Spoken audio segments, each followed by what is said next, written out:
Vendredi 22 mars 2019, un séminaire professionnel en lien avec la Journée mondiale de l'eau a été organisé au Mureaux au campus. Depuis 2016, la ville des Mureaux participe à cette journée mondiale à travers cet événement. Ce reportage revient sur le dernier sujet abordé par Jade Pellerin, chargée d'opération à l'agence de l'eau Donc merci déjà pour Seine-Normandie, dont la l'organisation de contribution à cette ce journée. séminaire fut très Merci importante. aussi Le tous les sujet intervenants parce que est c'était la très intéressant de présentation du pouvoir 11e aborder programme les Eau et enjeux Climat. par rapport à comment appréhender différemment les aménagements, comment s'appuyer sur des solutions qui sont fondées sur la nature. Là, on a vu l'évaluation des performances hydrauliques. Alors moi, malheureusement, je fais une présentation plus institutionnelle, hélas, mais nécessaire puisque je vais parler du levier financier. Donc tout d'abord, les agences de l'eau Terre-Aquitaine, ce sont des établissements publics qui sont sous la tutelle de deux ministères, le ministère de la Transition écologique et solidaire et celui des Finances. Donc double tutelle dit avantages et inconvénients. Je vous laisse deviner qui a le dernier mot dans les arbitrages.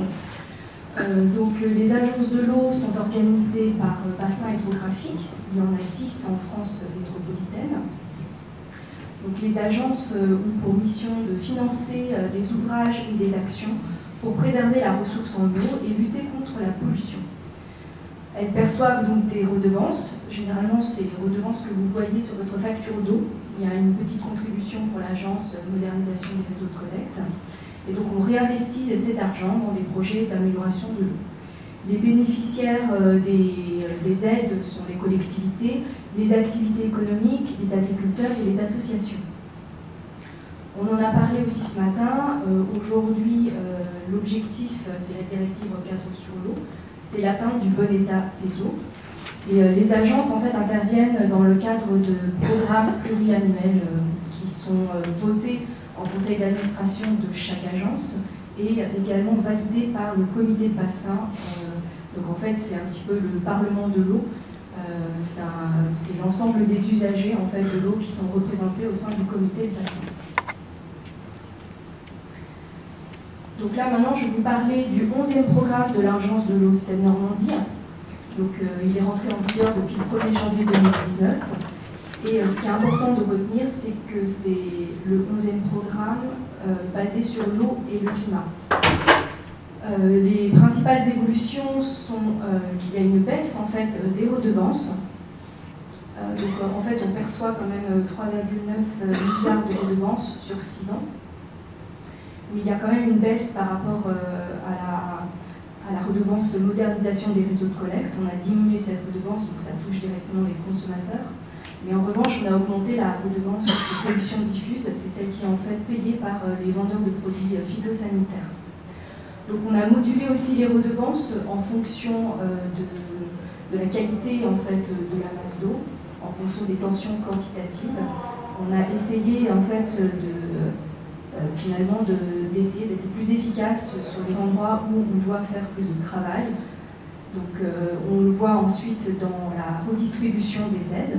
Donc d'un côté 3,9 milliards de redevances, de l'autre 3,84 milliards d'euros d'aides, avec encore un montant très élevé d'aide pour ce qu'on appelle le petit cycle, donc un peu plus de 1,9 milliard d'euros pour l'assainissement collectif des collectivités, donc c'est ce qu'on appelle surtout les stations d'épuration, la réhabilitation des réseaux d'eau usée. On n'aide pas les canalisations d'eau pluviale, on est plus sur la gestion à la parcelle des eaux pluviales. Mais par contre, on a une exigence environnementale plus élevée, ce qui entraîne aussi une conditionnalité des aides qui est plus importante. On a également augmenté l'aide à l'agriculture en fait. On a augmenté de plus de 68% l'aide à l'agriculture, donc c'est 305 millions d'euros. On a aussi augmenté le taux d'aide pour tout ce qui est restauration des milieux aquatiques à 340 millions d'euros.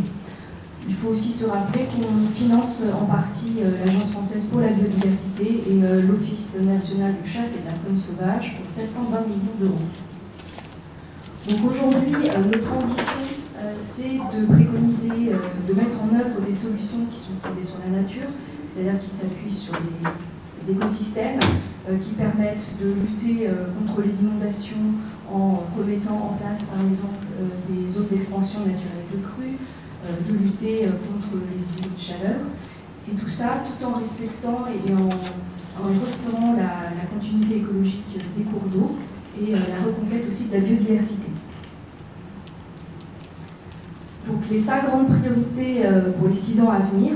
Le fil conducteur, c'est l'adaptation au changement climatique. Donc c'est pas forcément dans l'ordre des priorités, hein, c'est les 5 priorités.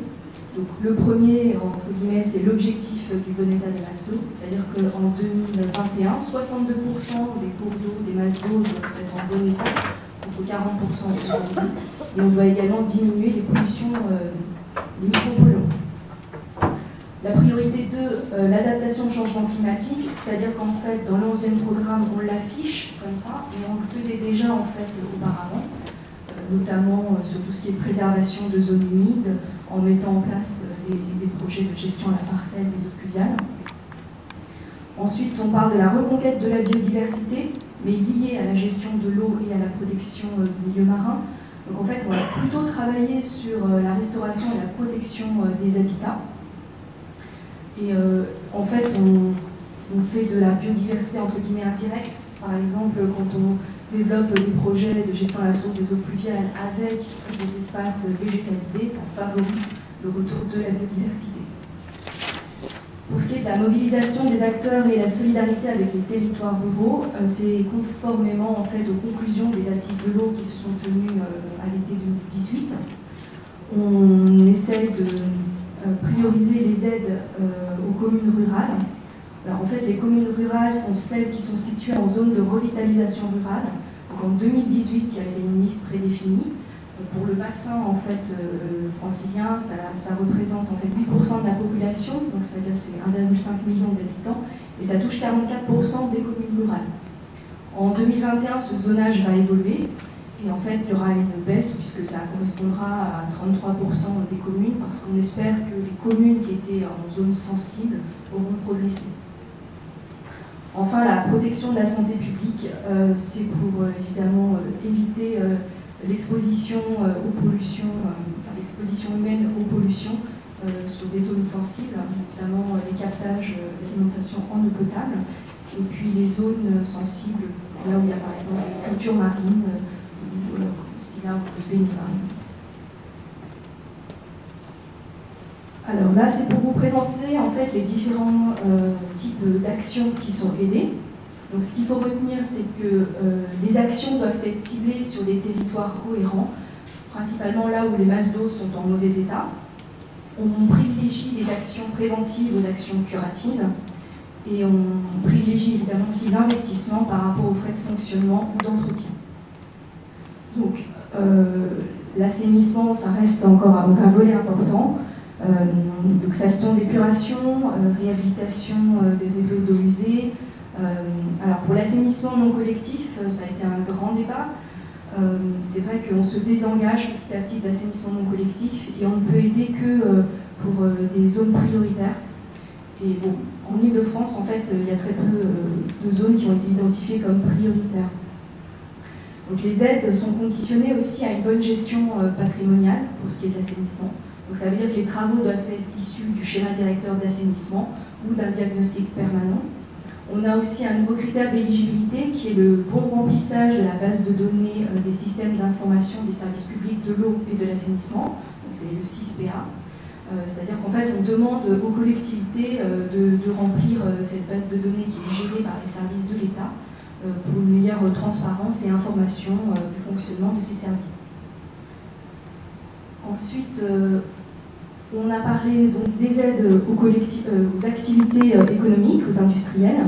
Donc là, en fait, ce sont tous les projets qui permettent de supprimer ou de réduire les flux polluants pour l'eau.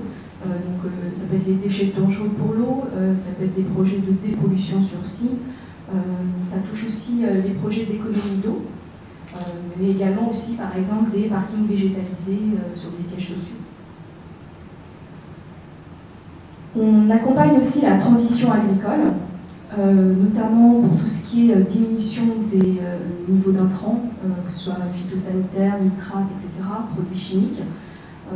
Évidemment, on aimerait avoir de l'agriculture biologique sur toutes nos aires d'alimentation de captage. c'est pas toujours évident. Donc on aide aussi les filières à bas niveau d'intrants comme la luzerne, le chanvre. En ce qui concerne l'alimentation en eau potable, alors c'est le transport et la production d'eau potable qu'on va financer. Et pour les communes qui sont situées en zone de revitalisation rurale, on va pouvoir aider sur la distribution. Sur les milieux aquatiques, ça va toucher en fait tout ce qui est restauration des milieux aquatiques, restauration de berges, de ripisylves, et puis tout ce qui touche à la continuité écologique.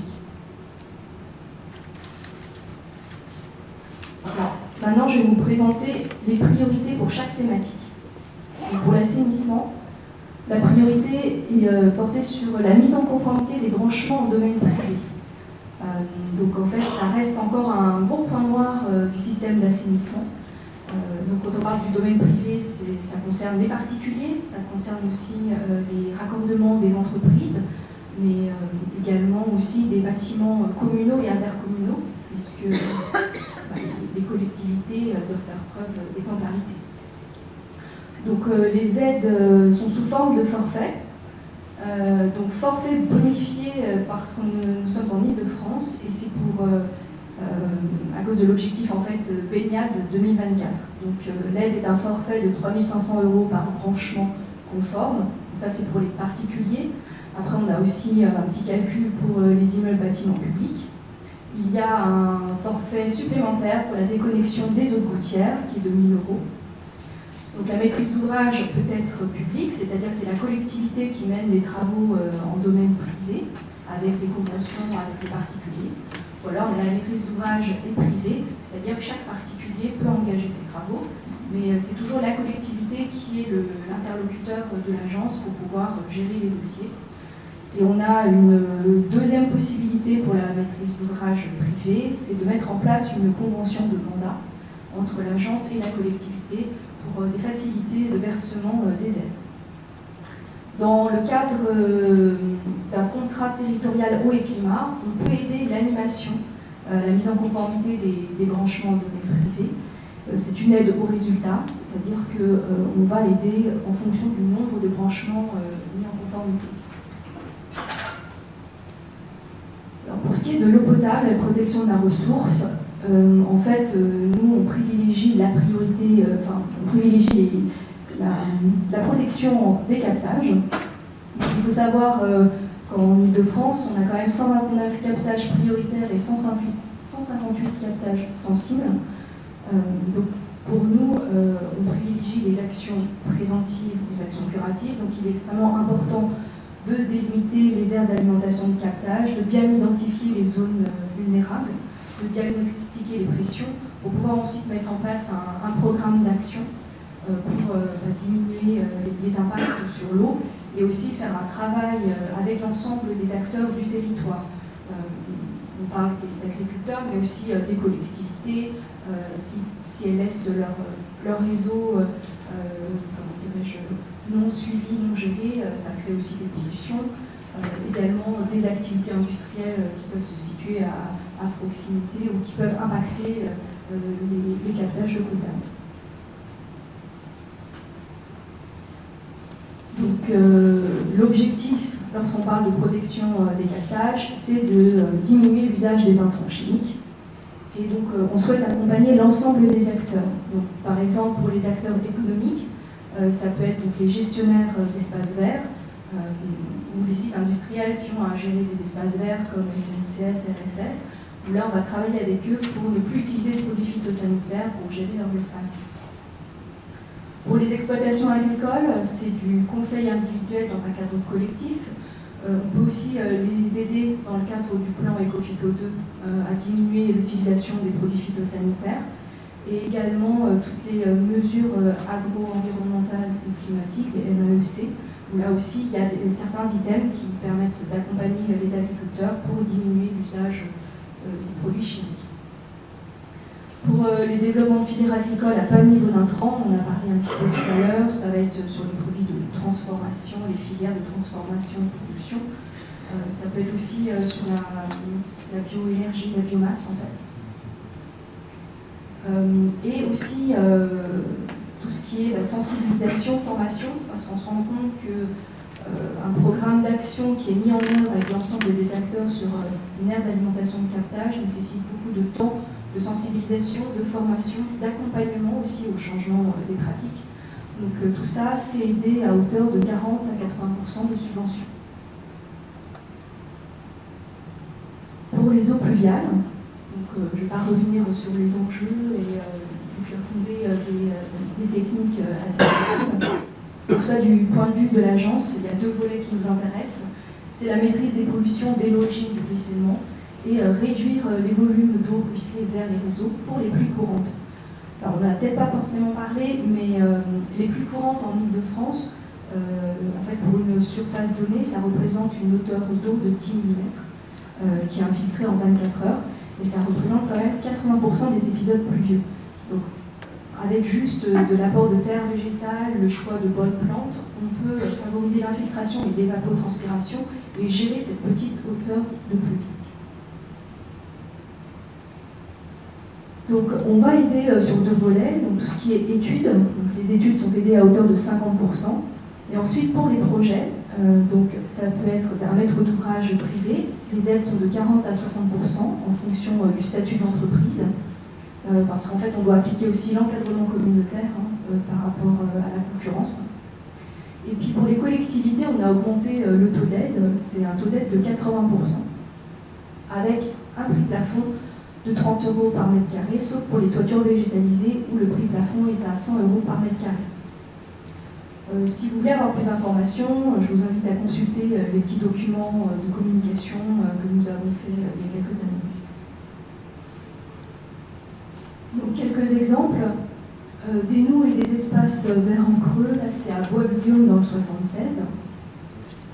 Là c'était surtout pour vous montrer qu'une noue, la noue est peu profonde en fait, elle est large et puis les pentes sont douces. C'est quand même différent des fossés qu'on met souvent en avant comme type de noue, mais je dirais que c'est pas tout à fait quand même le même type d'amélioration. Je devais quand même présenter l'exemple des muraux qui est quand même précurseur en la matière. Donc, moi là, ce que je voulais vous montrer, c'était vous montrer que justement l'espace végétalisé permettait de structurer l'espace, structurer la voirie, le cheminement, et puis ça crée quand même un cadre de vie plus agréable. L'aspect en fait multifonctionnel est très important dans ce type de projet, et on a peut-être oublié aussi d'en parler, ou pas assez, toujours la sensibilisation et communication auprès des riverains pour qu'ils s'approprient ces espaces, pour qu'ils comprennent aussi comment ça fonctionne, et pour qu'ils puissent aussi disons, profiter de ces espaces et de les préserver aussi, puisque je pense qu'au début, la difficulté aussi, il y avait une part de risque sur la gestion des déchets. Donc là aussi, je pense qu'il y a une grosse sensibilisation à faire. Pour les milieux aquatiques, pour nous, ce qui est important, c'est la continuité écologique longitudinale et latérale. Qu'est-ce que ça veut dire?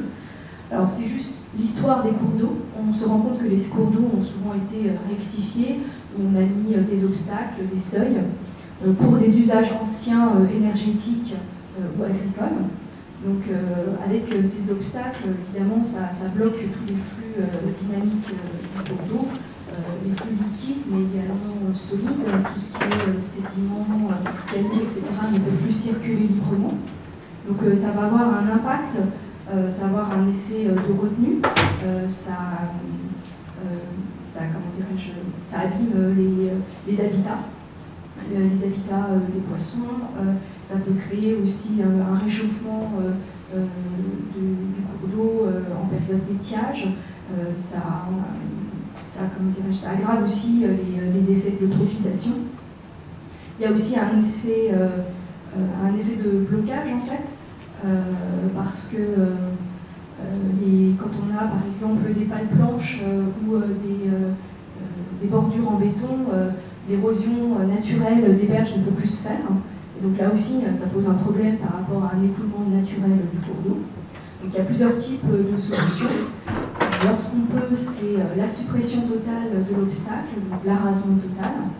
Dans ces cas-là, l'aide est une subvention de 80%. Lorsque malheureusement on ne peut pas être aussi ambitieux, on doit faire un arasement partiel Donc on doit mettre en place des dispositifs un petit peu de contournement de l'obstacle, comme des passes à poissons. Là, on aide à l'ordre de 40% de subvention, avec une bonification pendant qu'il y a un enjeu migrateur. Alors, le contrat territorial eau et climat, c'est le nouvel outil de contractualisation qu'on propose aux maîtres d'ouvrage dans le cadre du 11e programme. On essaye en fait vraiment de repartir des enjeux du territoire et de l'état des masses d'eau pour pouvoir mettre en place un programme d'action plus efficace avec donc une exigence environnementale plus poussée. Donc c'est un outil qui doit être fédérateur, qui doit aussi être évolutif dans le temps. On peut très bien faire des bilans année par année et peut-être aussi faire évoluer les actions parce que le retour d'expérience montre que telle ou telle action est plus efficace que l'autre. Donc ce contrat est forcément basé sur un diagnostic qui porte sur l'un des trois enjeux, l'un des trois enjeux finalement du 11e programme. Donc, d'abord la gestion à la source des eaux pluviales et également la performance de gestion des eaux usées, tout ce qui est préservation et protection des captages, des ressources. Enfin, troisième priorité, gestion des milieux aquatiques et humides. Donc ce contrat, on souhaite mettre autour de la table les acteurs d'un même territoire. Ça peut être, comment dirais-je, qu'un seul signataire ou plusieurs signataires en fonction des compétences que porte la structure. Et ce qui est important aussi de retenir, c'est que toutes ces actions doivent être élaborées dans le cadre de l'adaptation au changement climatique. Donc tout maître d'ouvrage signataire d'un contrat eau et climat est forcément aussi signataire de la stratégie d'adaptation au changement climatique. La conclusion du séminaire a été laissée à Michel Carrière, adjoint au maire en charge du développement durable, de l'agenda 21, de l'environnement et de la mobilité et de l'énergie. C'est la Normandie, parce qu'effectivement, ce temps n'aurait pas vraiment eu lieu si nous n'avons pas eu une délégation de moyens. Et en même temps, nous avons souhaité de façon forte ce que le 11e programme soit explicité à minima. Pourquoi ? Parce que d'abord, quand il a été voté au comité de bassin, l'orientation était effectivement de favoriser tout ce qui avait un rapport avec l'adaptation au changement climatique. Donc c'est extrêmement important la différence entre le 10e et le 11e programme. Je vais un peu précéder les questions parce que quand même j'entends souvent des élus qui se plaignent que l'agence de l'eau, on a entendu parler de milliards, alors ça il faut toujours, les gens disent, vous vous rendez compte, ce qu'on paye c'est beaucoup trop cher et ils ne nous renvoient pas l'ascenseur, s'il vous plaît, faites vos comptes, regardez vos factures, regardez ce qui vous est subventionné. En même temps, il faut juste apprendre que pour créer l'Agence française de la biodiversité, combien c'est, Mme Pellerin, qui a été pour le ponctionner? C'est 285 millions. Aujourd'hui, on finance à 720 millions l'AFP et l'ONCF. Voilà, 720 millions, c'est bien. C'est-à-dire que Bercy sait très bien faire. Voilà, ils ouvrent une vanne et puis ils vont ponctionner. C'est quand même un peu problématique, il faudrait que vous le sachiez, voire éventuellement pour le dire, voire soutenir, donc effectivement, ce travail de l'agence de l'eau pour que peut-être vous ayez un peu mieux de subventions. Mais là, l'effort est extrêmement important, c'est un tournant dans le fonctionnement de l'agence de l'eau pour cette question du changement climatique. Donc, n'hésitez pas. Et nous avons tenu à ce que Mme Pellerin nous expose ça, parce qu'effectivement, je pensais qu'à cette heure-ci, peut-être, il y aura un peu plus de représentants de collectivités. Je ne crois pas qu'il y ait beaucoup d'élus à cette heure-ci, mais ils ont toujours des programmes qui veulent subventionner. Ceci dit, il faudrait-il encore qu'il y ait des techniciens et des élus qui soient là pour l'entendre. C'est un peu dommage, mais en fait, c'est une chose qu'on peut toujours se dire quand on organise. Eh bien, il faut remonter des fois le niveau d'exigence pour tout le monde. Voilà, il y a quelque chose aussi qu'on oublie de dire. Moi, j'aime bien les toitures végétalisées. Mais l'eau dans les tuyaux pour tirer la chasse d'eau, il y a des pays qui n'ont pas besoin du ministère de la Santé pour le faire, y compris dans les écoles. Donc la complexification des règles pour quelque chose qui n'a rien d'anormal, où on ne va pas mélanger l'eau, et on ne va pas l'utiliser dans les toilettes, c'est quand même un problème. Donc il faut pousser à ce que ce genre de choses déjà, et on ne va pas regarder ce qu'il y a sur la toiture pour tirer la chasse d'eau, s'il vous plaît. Soyons honnêtes et sérieux, déjà construisons des choses. Quand on a de l'eau pluviale, si on n'arrive pas à faire une végétalisation de toiture, au moins l'eau qui arrive, on puisse s'en servir immédiatement. Immédiatement ou pendant quelques jours. parce que nous savons qu'il ne pleut pas avec les périodes dont M. Tassen nous a annoncé qu'elles allaient se rallonger. Hein, parce que quand même, maintenant, on est sur des pronostics de plusieurs mois. Et l'année dernière, ça a été combien? 4 à 5 mois que nous avons eu de sécheresse. Donc c'est important. Vous dire aussi que je ne me suis pas amusé, je vous ai demandé de signer. La stratégie d'adaptation au changement climatique, vous pouvez la télécharger sur le site de l'Agence de l'eau. Elle est intéressante. Elle a été bâtie en relation avec l'ensemble des spécialistes, des gens qui l'utilisent, des professionnels, des élus. C'est quelque chose d'intéressant. C'était la première de France érigée par rapport aux autres agences de l'eau. Donc, usez-la, utilisez-la et divulguez-la. Juste comme j'ai le programme de la réunion du 28 mars du comité de bassin, pour vous dire, il a du 10e programme d'intervention et il y a le 11e programme, donc 2019-2024, qui est à l'ordre du jour. Donc déjà, vous voyez, on n'a pas à peine commencé, on continue d'y travailler. Autre chose aussi que je voulais vous dire, il y a la deuxième séquence des assises de l'eau, mais il y a aussi quelque chose d'important, c'est que nous allons faire ce 28 mars la synthèse du parcours des avis reçus dans le cadre de la consultation du public sur les grands enjeux du bassin au titre de la directive cadre sur l'eau. Alors là, si vous saviez la participation des citoyens, à combien d'unités elle se monte, je dis d'unités, je suis un peu moqueur, il y en a un peu plus que des unités, mais il n'y en a pas des milliers.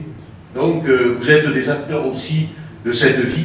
Si vous voulez, vous pouvez aller sur le site de l'Agence de l'eau et faire sur cette consultation du public. Donc je vous signale quand même, il y a des acteurs qui pensent que les consultations du public sont tellement peu, il y a tellement peu de retours qu'on se demande s'il ne faut pas les supprimer. S'il vous plaît, allez, profitez-en. La démocratie, on s'en sert, ou sinon d'autres en font autrement, pour autre chose. Donc c'est important de donner son avis là-dessus aussi. Je sais que c'est un peu embêtant, mais il devrait toujours y avoir, dans les organisations communes ou autres, sur ces choses-là, une réponse à minima. Mais bon, nous verrons combien de dizaines, de centaines nous en avons. À la fin, je crois que la consultation se termine au mois de mai. C'est ça. Elle a commencé en novembre, elle se finit au mois de mai. Et je vais reposer la question au conseil municipal du mois de mars, parce que je crois que pour la ville des Mureaux, à ce jour, c'est 0. Donc on va essayer de mieux faire pour les 2 mois qui manquent. Ça serait important. Voilà, je voulais vous dire que nous avons eu, à notre estimation, avec Carole Limousin et les services, des intervenants et des acteurs performants. Je ne sais pas quelles seront les prochaines assises de l'eau. Je vous le dis honnêtement, je ne sais même pas si j'y serai.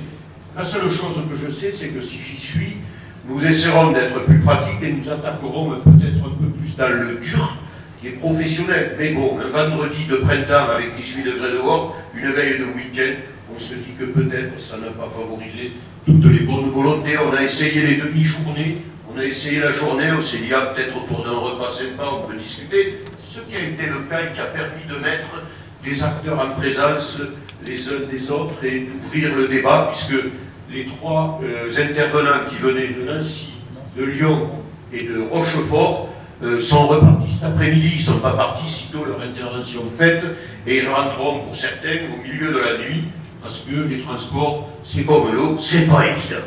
Donc, et pourtant, l'eau est un transport qui peut être assez court dès lors qu'on l'utilise dès qu'elle nous tombe sur la tête. Voilà. Je vous remercie. On va essayer, on a vos coordonnées, on va pouvoir divulguer éventuellement les éléments que nous avons eus des présentations qui appelleront d'autres réflexions. Juste aussi pour vous dire, Madame Lang, comme d'autres, elle est partie, Madame Lang? Non, elle est là, Bernadette. Oui, je le disais ce matin, nous serons probablement, et j'espère, un des 10 territoires. De toute façon, l'AFP a présenté à la Commission européenne, à l'AIF, 10 propositions sur les 10 territoires qu'elle estime en capacité de travailler sur la biodiversité et le changement climatique. Petit projet de 500 000 €, ce n'est pas des projets démentiels, sur lesquels il va y avoir 8 ans de travail. Et la particularité aux Mureaux, c'est que nous avons souhaité de travailler sur un projet que nous avons, il fallait quand même donner un cadre, que nous avons déterminé, sur la question de l'îlot de fraîcheur, de chaleur. Moi, oui, j'ai déjà l'îlot de fraîcheur. Même si on nous dit que c'est pas évident, je rêve déjà qu'il faut y aller. parce qu'il n'y aura peut-être pas d'autre solution, comment inventons-les. Mais ce qu'il y a d'intéressant, c'est dans un établissement spécifique, donc une cour d'école, où la question de la canicule pose déjà des problèmes. Et deuxièmement, sur la question de la biodiversité. Moi, les hirondelles me manquent.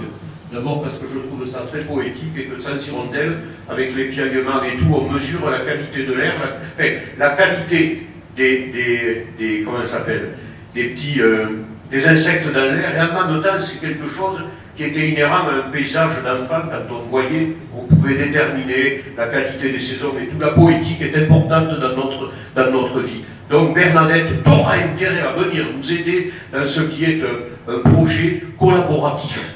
Nous allons faire nous-mêmes nos mesures. Nous espérons qu'on aura les gens d'humanité et biodiversité avec nous et trouver des... Alors on n'est pas des scientifiques, mais que les scientifiques nous botteront les fesses pour dire c'est bon, c'est pas bon. Il va falloir se lever pour aller mesurer entre 3 et 4 heures du matin.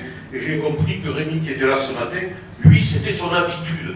Il va falloir apprendre à se lever un peu tôt. Mais ce qui est intéressant, c'est projet collaboratif. Un des 10 ici au bureau, Bernadette, je t'attends. S'il y en a d'autres qui ont envie d'y travailler là-dessus, il va falloir de trouver des acteurs actifs, intéressés, pour 8 ans de travail. 6 ans au moins, je crois que c'est 6 ans au départ. C'est quelque chose d'important pour arriver à faire ce que nous pensons intéressant, c'est de construire nos propres règles pour bâtir un urbanisme plus humain et à la portée de nos moyens, de façon à prendre en compte nos questions de santé et tout ça. Voilà, je vous remercie. Vous êtes des gens sympathiques d'être venus nous voir. Je ne sais pas, il n'y aura pas de journée mondiale de l'eau en 2020. Nous serons peut-être arrosés par le résultat des élections, ou nous l'arroserons. Je ne sais pas comment cela se passera. Mais de toute façon, nous essaierons de faire un temps 2021 qui, si vous avez des propositions de ce que vous aimeriez, je vous en prie, n'hésitez pas. On apprend à se bonifier, faudra-t-il aller sur le terrain, montrer les choses, travailler en atelier, je ne sais pas. Mais faire que peut-être on soit un peu plus dans une communauté de l'eau. Madame Langlais, là, elle est toujours là, elle n'est pas partie. Elle est partie, Madame Langlais, parce que je crois qu'il y a une communauté yvelinoise qui travaille sur la transition écologique. Je crois qu'il y a une communauté de l'eau qui se trouve à côté de Grenoble, que nous connaissons, avec qui nous avons un peu travaillé. Faut-il monter cette communauté de l'eau? Je ne sais pas. Si vous avez envie de la monter, si vous êtes en capacité d'être acteur, si nous pouvons travailler sur la question de l'eau potable, de l'eau pluviale, de l'assainissement, du ruissellement, enfin de tout ce qui nous a un peu occupé aujourd'hui, je vous en prie, manifestez-vous, nous serons toujours très heureux de répondre ou de vous joindre à nos travaux. Merci, bon week, profitez-en, il va faire beau. Voilà, merci encore et merci de nous avoir aidés à faire de ce moment un temps intéressant. Merci.